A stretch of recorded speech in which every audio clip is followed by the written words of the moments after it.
In a luxury restaurant where servers were told to smile and stay silent, a 26-year-old black waitress on her third double shift noticed an elderly homeless man stumble in from the cold.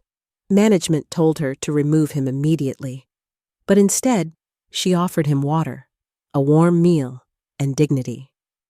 She knew she could lose her job. She did it anyway. What she didn't know was that the billionaire owner had been secretly watching. What happened next changed her life forever. Before we dive in, tell us in comments, where are you watching from? In the golden glow of chandeliers inside the 5-star Maison de Lumière, where billionaires clinked glasses of imported wine and the city's elite cut into steaks that cost more than rent. Danielle Carter moved silently between velvet booths, her posture perfect, her smile practiced, her uniform crisp, hiding the exhaustion etched into every bone of her body. Exhaustion earned from working double shifts 6 days a week just to pay for her brother's textbooks and her mother's dialysis. Because in her world, sacrifice wasn't optional. It was inherited, and tonight, like every night, she swallowed her own hunger and pain to serve others, to earn every tip with flawless service and invisible dignity. But her routine shattered the moment the front doors opened and a gust of cold wind swept in,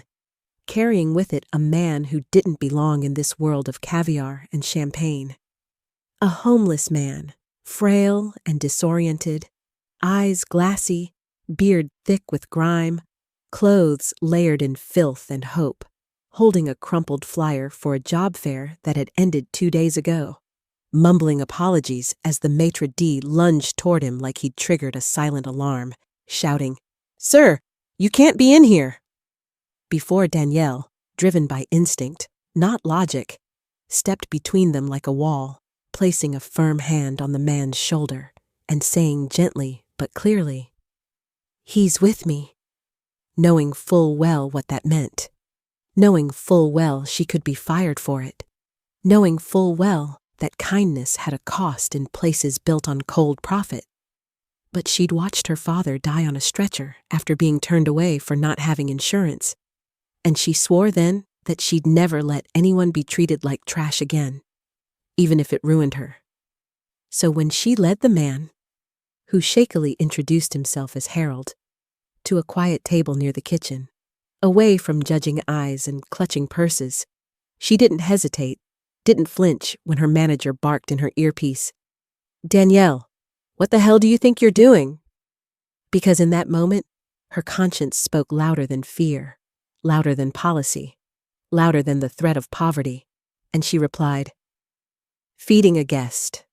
as she fetched water, warm bread, and a linen napkin while her co-workers exchanged eye rolls and whispered that she was crazy, naive, or both. But she ignored them all, focusing only on Harold's trembling hands as he sipped water like it was holy, like it was life. And when he whispered that he hadn't eaten a proper meal in 5 days and apologized for the smell, she squeezed his shoulder and said, "You're welcome here," and punched in the code for a seared salmon entree, asparagus risotto, and apple tart under her own employee discount, even though her checking account was at $14.72, even though her rent notice had turned red, even though she needed every penny for her mother's meds, because some debts weren't paid in dollars. They were paid in decency, and as Harold ate, tears forming between bites, Danielle smiled, unaware that 3 booths down, behind a wine list, Charles Whitmore III, the billionaire hotel mogul and secret owner of the very restaurant, was watching everything, having come incognito to test the humanity quotient of his newest acquisition. And what he saw in Danielle was something no training could teach, something raw, rare, and radiant. And as she refilled Harold's water, offered him hot tea for dessert, and quietly slipped 2 muffins into a napkin bundle for the road, Charles scribbled something on a napkin and handed it to his assistant, whispering, "She's the one,"